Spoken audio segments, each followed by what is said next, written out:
June 5, 1944. The Normandy coast is a fortress of silence, shrouded in a storm so violent that the German High Command believes the war has paused for breath. Inside the reinforced concrete bunkers of the Atlantic Wall, the mood isn't one of tension, but of supreme, almost arrogant confidence. High-ranking officers of the 352nd Infantry Division are gathered in mess halls, clinking glasses of stolen French wine and laughing at the poor Americans trapped across the English Channel. To them, the Atlantic Wall isn't just a defensive line. It's a physical manifestation of German superiority. Thousands of miles of bunkers, millions of mines, and heavy guns that they believe can sink anything that dares to move on the water.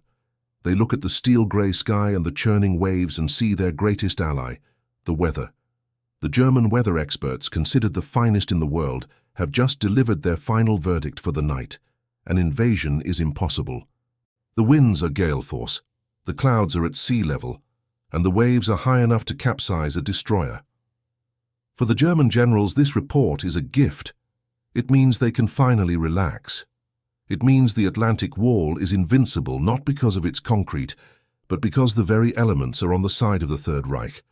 This collective delusion of safety is so deep that it reaches the very top of the command chain.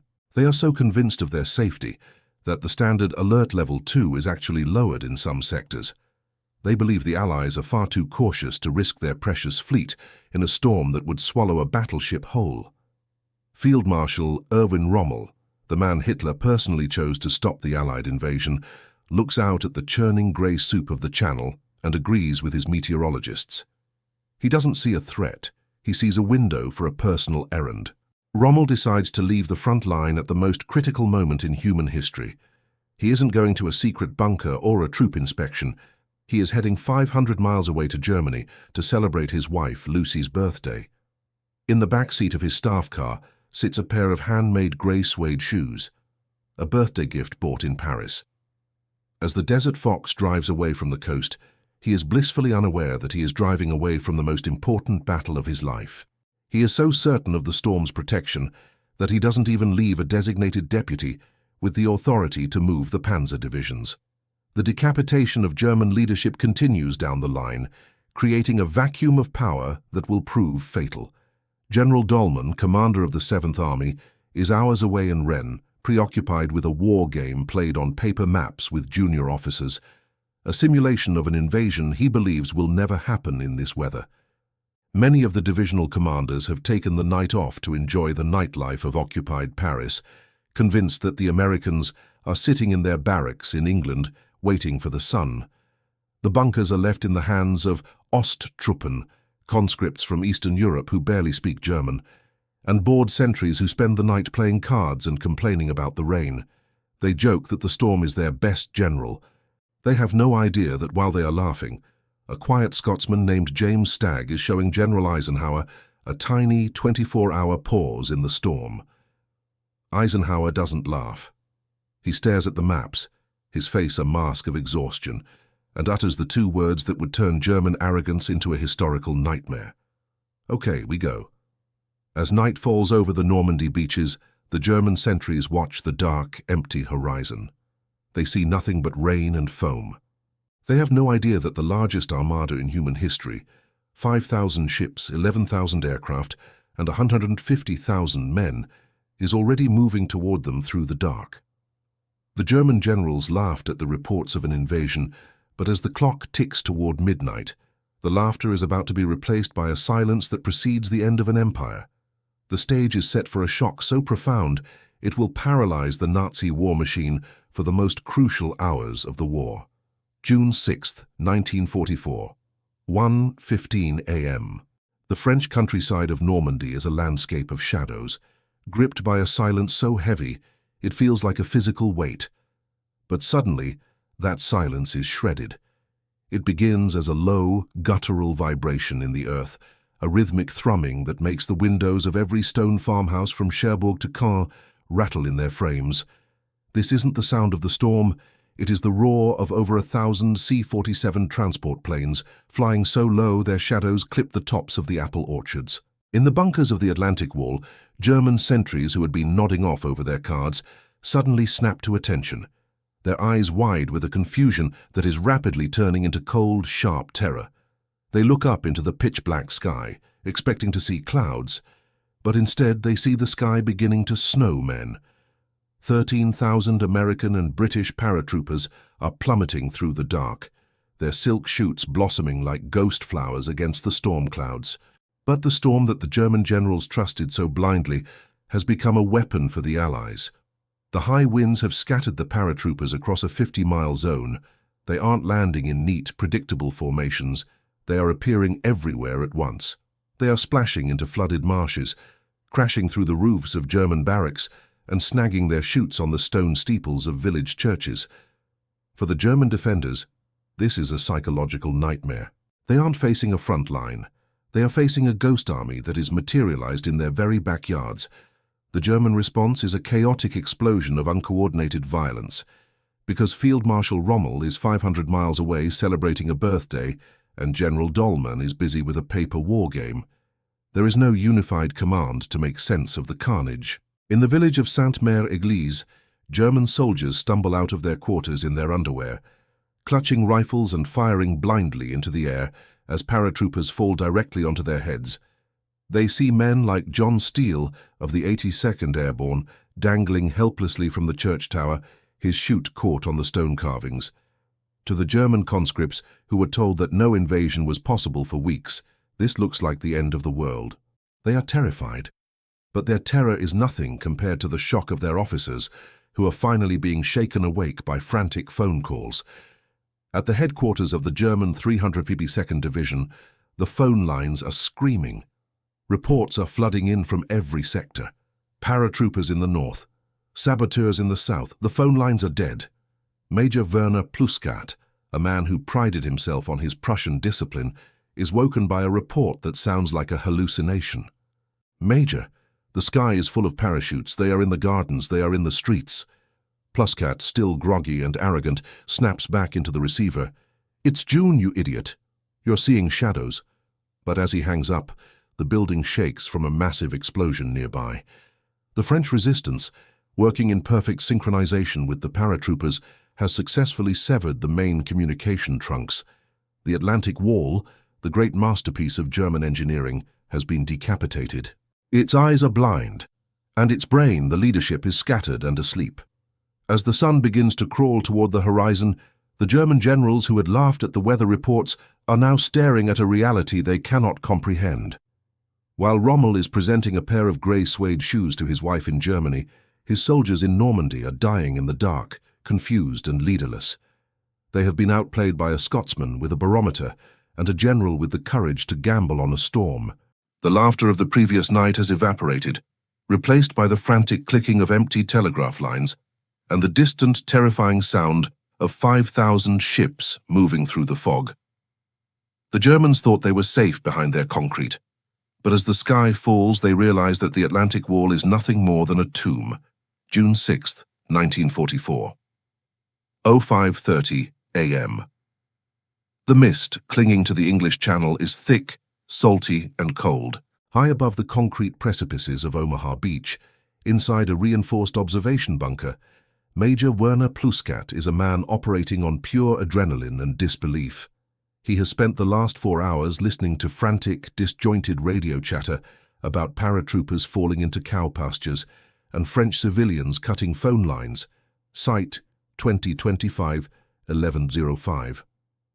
But in his heart, the German arrogance remains unshaken. He still believes the official weather report that sat on his desk yesterday. He still trusts the words of Field Marshal Rommel, who said an invasion was weeks away.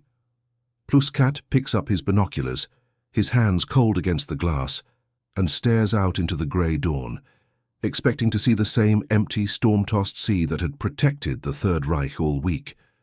But as the sun begins to bleed through the fog, Pluskat's world shatters. The blood drains from his face so quickly he feels faint, his skin turning a ghostly grey that matches the concrete of his bunker. He doesn't just see a few scout boats or a small raiding party. He sees the horizon itself moving toward him. Emerging from the lifting mist is a forest of steel. 5,000 ships, 6,000 vessels of every conceivable size, stretching as far as the eye can see. It is the greatest armada ever assembled in human history, and it is pointed like a dagger at his chest. The silence of the morning is replaced by a low-frequency roar, the sound of thousands of heavy engines churning the water, a vibration so powerful that the coffee cup on Pluskat's table rattles and then falls, shattering on the floor. Pluskat, in a state of pure, unadulterated shock, lunges for the field telephone. His fingers are trembling so violently he can barely dial the headquarters of the 352nd Infantry Division. When a senior officer finally picks up, Pluskat is nearly screaming, his voice cracking with a terror that no German officer was supposed to feel. "Major," he bellows into the receiver, "the ships, they are here, thousands of them." But even now, the German High Command is blinded by its own ego. The officer on the other end actually laughs, a dry, condescending sound. "Thousands, Pluskat. The British don't even have that many ships in the entire world. You're seeing ghosts in the fog. Go back to your post and stop imagining things." Pluskat stares out the slit of the bunker, just as the first 14-inch shells from the battleship USS Texas scream overhead. These shells are the size of cars, and they fly with a sound like a freight train falling from the sky. The horizon lights up with a flash so bright it looks like a second sun rising in the west.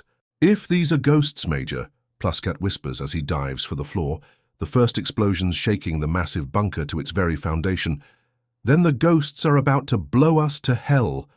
Site 2025-1105. The concrete walls, 5 feet thick, groan under the impact.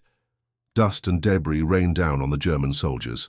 The laughter that filled the mess halls just hours ago is gone, replaced by the screams of men realizing they have been left to die by generals who refuse to believe the truth. At this exact moment, 500 miles away in the quiet village of Herrlingen, the telephone rings in Erwin Rommel's bedroom. The desert fox wakes up to a peaceful morning, expecting to celebrate his wife Lucy's birthday with a quiet breakfast. He picks up the receiver, but instead of birthday wishes, he hears the trembling voice of his chief of staff, General Speidel. "Field Marshal, the invasion is here. Normandy is under massive attack." The shock is so profound that Rommel sits in total silence for a long time, the grey suede shoes he bought in Paris sitting on the nightstand, a mocking reminder of his failure. He realizes that his entire reputation, his legend, and the safety of the Atlantic Wall have been destroyed by a pair of shoes and a birthday party. "I was a fool," he mutters to the empty room, "a complete and total fool." June 6, 1944. 07 a.m. While the Atlantic Wall is being ripped apart by a hurricane of Allied steel, the most powerful man in the Third Reich is unconscious. At the Berghof, Hitler's Alpine retreat, the sun is rising over the mountains, but inside the Führer's bedroom, the heavy curtains are drawn tight. Adolf Hitler is in a deep, drug-induced sleep, having taken a potent sedative at 3 a.m. after a long night of drinking tea and rambling about his past victories. His personal physician, Dr. Morell, has ensured that nothing will disturb the leader of the German people. But outside that bedroom door, the German High Command is falling into a state of absolute, unmitigated panic. General Alfred Jodl and Field Marshal Wilhelm Keitel are standing in the hallway, clutching frantic reports from Normandy. They know that the Allied landings are real, and they know exactly what is needed to stop them. The 12th SS Panzer Division, Hitlerjugend, and the Panzer Lehr Division. These are the elite reserve units, hundreds of the world's most feared tanks, parked just hours away from the beaches. But there is a fatal catch in the German chain of command. Hitler, in his obsessive paranoia and need for total control, has forbidden anyone from moving these reserves without his personal direct order. The generals look at each other, their faces pale in the morning light. They have the power to save the Atlantic Wall, but they are more terrified of Hitler's morning temper than they are of the Allied armada. They remember the screaming rages, the accusations of treason, and the firing squads. Jodl looks at the door, then back at the reports of American tanks landing at Omaha and Utah. He hesitates. He refuses to wake Hitler. "The reports are still confusing," Jodl mutters, trying to convince himself. "It might still be a diversion in the north. We must wait until the Führer wakes naturally." This single decision, born of pure shivering fear, guarantees that the elite German tanks will sit motionless under camouflage nets while the most critical hours of the war slip away. Back on the coast, the German defenders are screaming into their radios for the panzers that will never come. At the 352nd Division headquarters, the officers are in shock. They were told the panzers would be their iron fist, but the fist is paralyzed. They watch in horror as the American Big Red 1 infantry begins to claw its way up the bluffs of Omaha Beach. The German soldiers in the bunkers are firing their MG-42s until the barrels glow red. But for every American they kill, 10 more seem to emerge from the surf. They are running out of ammunition, they are running out of hope, and they are beginning to realize the truth. They have been abandoned by a leadership that is either asleep or 500 miles away. By 09:00 a.m., the situation is catastrophic. Rommel is frantically speeding back toward France in his staff car, his mind racing as he realizes the suede shoes in his luggage are the symbol of his greatest failure. He knows that every minute he is away, another kilometer of French soil is lost. Meanwhile, at the Berghof, Hitler finally stirs. He wakes up at 10:08 a.m., has a leisurely breakfast, and is finally told about the landings in Normandy. Instead of panicking, Hitler smiles. He is so deluded by his own propaganda that he believes this is good news. The news couldn't be better, Hitler tells his staff. Now we have them where we can destroy them. But as he speaks, the first American tanks are already moving inland.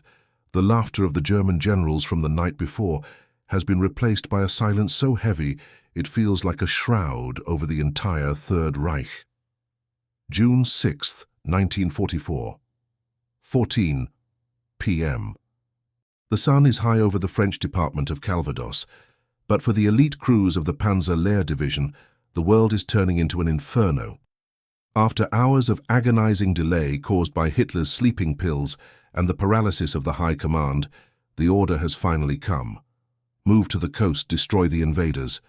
The commander of Panzer Lehr, General Fritz Bayerlein, a veteran of the North African desert who had seen the worst of war, looks at his maps and then at the sky. He is a man of logic, and logic tells him that moving a massive column of steel in broad daylight is a suicide mission. Bayerlein picks up the radio to protest, his voice tight with a mix of anger and professional dread. If we move now, we will be slaughtered from the air, he warns his superiors. But the reply from the rear is cold and inflexible. The Führer's orders are absolute. Move immediately. Bayerlein slams the receiver down. He knows his men are among the best trained and best equipped in the Wehrmacht, driving the formidable Panzer Faust and the terrifying Panthers. They had laughed at the inexperienced American tankers in previous briefings, calling them amateurs in tin cans. But as the 150-mile-long column of Panzer Lehr begins to rumble toward the sound of the naval guns, that laughter is silenced by a terrifying new sound from above. The sky blackout begins. Thousands of Allied fighter bombers, P-47 Thunderbolts and Hawker Typhoons, are swarming over Normandy like angry hornets. Because the German Luftwaffe is almost entirely absent, the Allied pilots treat the French roads like a shooting gallery. For the German tankers, the experience is a total visceral shock. They were told the Luftwaffe would protect them. They were told the Atlantic Wall was the priority. Instead, they find themselves trapped on narrow, hedgerow-lined roads, unable to maneuver as 500-pound bombs and rockets rain down on them. The carnage is absolute. Bayerlein watches in horror as his elite division is decapitated before it even sees a single American soldier. Tanks are flipped over like toys by the blast of rockets. Fuel trucks become pillars of black, oily smoke that can be seen for 20 miles. The heat is so intense that the asphalt on the roads begins to melt, trapping the infantry boots in a sticky black tar. One panzer commander, a man who had survived years on the Eastern Front, is found wandering the road in total shell shock, muttering that the air itself is trying to kill us. By the time the sun begins to set, Panzer Lehr has lost 5 fuel dumps, 80 half-tracks, and scores of tanks. They have moved less than 10 miles. Back in Germany, the news of the Panzer disaster begins to filter through to the Berghof. Hitler is still in a jovial mood, convinced that his invincible reserves will sweep the Allies back into the sea by morning. He has no concept of the reality on the ground, that his elite armor is being incinerated in the French mud. Rommel, still racing back in his staff car, is receiving disjointed reports of the air massacre. He grips the leather seat of his car until his knuckles turn white. He knows the truth that Hitler refuses to see. The longest day is ending, and the German army is not just losing a battle, it is losing the ability to fight back. The arrogance of the morning has been replaced by a realization of total, crushing atmospheric dominance. The German generals who laughed at the Allied amateurs are now watching their best men burn in the shoes they were so sure would never get wet. June 6, 1944, 22:01 p.m. Night has finally fallen over the smoking ruins of Normandy, but there is no rest for the defeated. Field Marshal Erwin Rommel's staff car finally screeches into his headquarters at La Roche-Guyon. The desert fox jumps out before the wheels even stop spinning. His face is a mask of dust and fury. He has spent the last 14 hours racing across Europe, watching the sky in terror every time a shadow passed overhead, knowing that his absence was the greatest gift he could have given General Eisenhower. He doesn't go to his quarters. He doesn't ask about his wife's birthday party. He storms directly into the map room, where the air is thick with the smell of sweat and desperation. Rommel looks at the map, and for a moment, he is speechless. The Atlantic Wall he spent months building, the millions of mines, the Rommel's asparagus anti-glider stakes, the concrete bunkers, has been bypassed or obliterated in less than 24 hours. He sees the blue arrows of the Allied advance pushing deep into the French soil. He turns to his chief of staff, General Speidel, and his voice is a low, dangerous hiss. "Where are the Panzers? Why aren't they at the water's edge?" Speidel's voice trembles as he gives the answer that will haunt Rommel forever. "The Führer was asleep, Field Marshal. No one dared to wake him. The Panzers sat in the woods until the sun came up, and then the Allied bombers turned the roads into a graveyard." The night of the generals becomes a symphony of screaming and finger-pointing.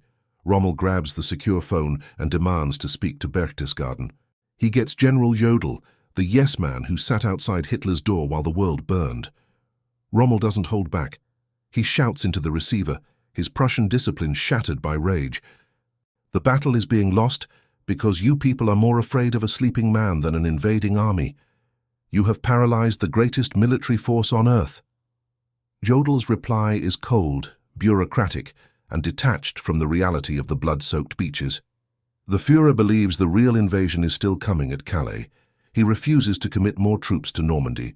"You must hold with what you have." Rommel slams the phone down. He looks at his officers, men who had laughed just 48 hours ago about the amateur Americans. Now those same officers are staring at their boots, unable to meet his eyes. They realize that the shock isn't just the 5,000 ships or the 13,000 paratroopers. The shock is that their own system, the Nazi Führer principle, has failed them at the moment of truth. They are led by a man who prefers drugged sleep to reality, and by generals who prefer silence to the truth. Outside, the distant rumble of Allied naval artillery continues, a constant reminder that the longest day is over and the Germans have lost. Rommel walks to the window and looks out toward the west. He knows the truth that Jodl and Hitler refuse to accept. The Atlantic Wall has fallen. The grey suede shoes he brought for Lucy are still in his car, a heavy, silent symbol of the arrogance that destroyed the Third Reich. He turns back to the map and mutters the words that every man in the room is thinking, but no one else dares to say. The war is over. We are just waiting for the funeral. June 10th, 1944. 4 days have passed since the first American boots hit the sand, and the German High Command is still trapped in a hall of mirrors. While the Normandy beaches are clogged with thousands of Allied tanks and hundreds of thousands of men, the most powerful units of the German Wehrmacht, the 15th Army, are sitting motionless in the Pas de Calais, just 150 miles to the north. They are staring at an empty ocean, waiting for an invasion that will never come. This is the mirage of Calais, the greatest deception in the history of warfare, and it is working because Adolf Hitler's arrogance is stronger than his grip on reality. The German generals at the Berghof are obsessed with logic, but they are being defeated by a ghost. Through a massive deception operation called Fortitude, the Allies have convinced Hitler that the Normandy landings are merely a diversion. a clever trick to lure the German panzers away from the real target, Calais. To support this lie, the Allies created an entire ghost army in Kent, England, consisting of inflatable rubber tanks, wooden airplanes, and fake radio traffic. From his mountain retreat, Hitler looks at the intelligence reports and scoffs at his frontline commanders. "Normandy is a trap," he tells Jodl. "The Americans think I am a fool. They want me to move my best divisions south so they can strike the killing blow at Calais. I will not move a single man." This delusion creates a surreal and deadly paralysis. In Normandy, Rommel is screaming for reinforcements as his battered divisions are slowly ground into the dirt by Allied artillery. He knows that if he doesn't get the 15th Army's divisions now, the front will shatter. But every time he picks up the phone to the High Command, he is met with the same mocking tone. The yes men in Berlin actually laugh at Rommel's reports of the massive Allied buildup. They believe they are smarter than the men in the foxholes. They are so convinced of their own brilliance in seeing through the Allied trick that they allow the Normandy bridgehead to become an unbreakable fortress. The human cost of this arrogance is staggering. German soldiers in Normandy, some as young as 17, are being sent into suicide counterattacks with no air support and no armor, because the tanks they need are 150 miles away, guarding an empty beach. One German colonel, after watching his entire regiment annihilated in a single afternoon, threw his Iron Cross into the mud and shouted, "We are being commanded by ghosts and madmen." The German leadership is so terrified of being tricked by the Americans that they are voluntarily handing them the keys to Europe. By mid-June, the Mirage of Calais has done its job. The Allied Ghost Army has kept nearly 200,000 elite German troops out of the fight during the most critical weeks of the war. Rommel, the man who once believed the weather was his best general, now realizes that his own government is his worst enemy. He looks at the lucky suede shoes he brought for his wife and realizes they are a monument to a leadership that chose to believe a lie rather than face a hard truth. The German generals who laughed at the amateur allies are now the punchline of a joke that is costing them an empire. The mirage is fading, but by the time Hitler wakes up to the truth, the road to Paris will be wide open. July 1944. The dust of Normandy has settled into a thick, suffocating heat, and the Atlantic Wall is no longer a fortress. It is a graveyard of Nazi ambition. The German front is disintegrating, not just from the weight of Allied steel, but from the internal rot of a leadership that refused to see the truth. Field Marshal Erwin Rommel, the man who once laughed at the storm's protection, now spends his days visiting field hospitals filled with broken, blinded men. He sees the shock in their eyes, a look that mirrors his own. They were told the Americans were weak, that the British were cowards, and that German concrete was eternal. Now they are realizing that every promise made by their generals was a lie. The human factor finally reaches its breaking point. Rommel, realizing that Hitler is leading Germany into a bottomless abyss, begins to speak of a separate peace. But the desert fox has run out of time. On July 17th, while driving along a sun-drenched French road, Rommel's car is strafed by a British Spitfire. The man who survived the deserts of Africa and the trenches of World War I is nearly killed not by a grand strategy, but by a chance burst of machine gun fire. He is rushed to a hospital with a fractured skull, his face a mess of scars, a physical reflection of the shattered Reich he tried to defend. While Rommel lies in a hospital bed, the final curtain falls on the arrogance of the German High Command. The mirage of Calais has finally vanished, but it is too late. The 15th Army, which Hitler kept waiting for a ghost army that never existed, is now being encircled and destroyed. The German generals who had laughed at D-Day reports in the comfort of their Verdun and Paris headquarters are now fleeing in panic, their staff cars clogging the roads alongside the retreating, bloodied infantry. They realize that the amateur Americans they mocked have outfought, outproduced, and outmaneuvered them at every turn. The tragedy concludes in October 1944. Rommel, still recovering and under suspicion for the July 20th plot to kill Hitler, is given a choice: a public trial for treason or a hero's funeral via a cyanide pill. He chooses the pill. He says goodbye to his wife, Lucy, the same woman he had rushed to see with a pair of suede shoes while the world was falling apart. As the desert fox takes his final breath, the German people are finally told the truth through the roar of Allied bombers over Berlin. The Atlantic Wall was a myth, the Panzers were paralyzed by fear, and the longest day was the day the Third Reich began to die. The German generals laughed when the storm was high, believing they were invincible. But as the sky turned black with Allied planes and the horizon filled with thousands of ships, that laughter became a scream that echoed across Europe. The impossible turn of history had occurred, and for the men of the Atlantic Wall, the only thing left was the silence of the snow and the cold, hard reality of defeat. The longest day had ended, and the 1,000-year Reich had less than a year to live.